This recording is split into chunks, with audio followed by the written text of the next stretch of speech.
Hello, আসসালামু আলাইকুম বেশ। আশা করি সবাই কেমন আছেন? আলহামদুলিল্লাহ অনেক ভালো আছেন। আজকে যে মেইন যে কাজটুকু বাকি ছিল সেটা হচ্ছে বোর্ডিং করা।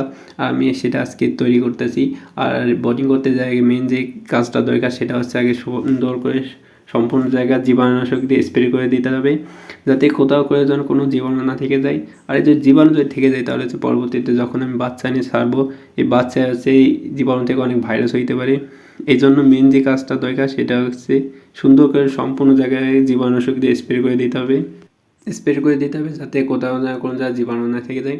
তারপর হচ্ছে মেবি যেটা দেখতে পাচ্ছেন যে বেড়া, এই বেড়াটা আমি হচ্ছে আগে থেকে বাজার থেকে সংগ্রহ করে এনে রাখছিলাম। এই বেড়াটা সুন্দর করে গোল করে দেওয়ার পরে হচ্ছে ভিতরে দেখতে পাচ্ছেন যে তুষ, এই তুষটা মেবি সবাই হচ্ছে পুরোট করে দিবেন যাতে করে কোনো বাচ্চার জন্য কোনো ঠান্ডা না লাগে। আর যদি ঠান্ডা লেগে যায় তাহলে হচ্ছে বাচ্চা অনেক সমস্যা হতে পারে। এই জন্য হচ্ছে সবাই হচ্ছে তুষটা একটু পুরোট করে দিবেন। আমিও মেবি অনেক পুরোট করে দিয়েছি তুষটা। তারপরে দেখতেই পাচ্ছেন যে কাপড় দিয়ে দিছি। আর এই কাপড়টা হচ্ছে মেন ইম্পর্টেন্ট, কারণ এই কাপড়টা হচ্ছে ভিতরে যে আলোটা দেবো সে আলোটার তাপটা ধরে রাখবে। এই জন্য হচ্ছে কাপড়টা সবাই সুন্দর করে বেঁধে দিবেন যাতে কোনো যেন ফাঁকা না থাকে। এই জন্য আমি হচ্ছে দেখতে পাচ্ছেন যে সব জায়গায় যে কাপড় ছিল সেটা সুন্দর করে বেঁধে দিছি। আর উপরে যে ফাঁকাটুকু রয়েছে এইটুকু এখন আমি বেঁধে দিচ্ছি, যে একটা দড়ি দিয়ে বা একটা সুই দিয়ে সুন্দর করে আমি বেঁধে দিচ্ছি।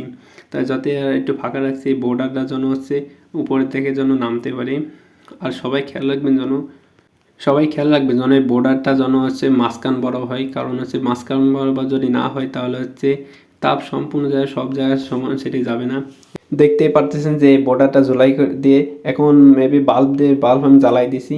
এখন জ্বালাই দেওয়ার পরে মেন যে কাজটুকু বাকি ছিল সেটা হচ্ছে এখন লাস্ট এসে জীবাণুনাশক দিয়ে সুন্দর করে সম্পূর্ণ জায়গায় এসে আমি জীবাণুনাশক দিয়ে স্প্রে করে দিতেছি, যাতে করে কোনো জায়গায় যদি কোনো জীবাণু থেকে যায় তাহলে এইটাই হচ্ছে একদম ফিনিশিং, যাতে মারা যাবে আর পরবর্তী কোনো সমস্যা হবে না।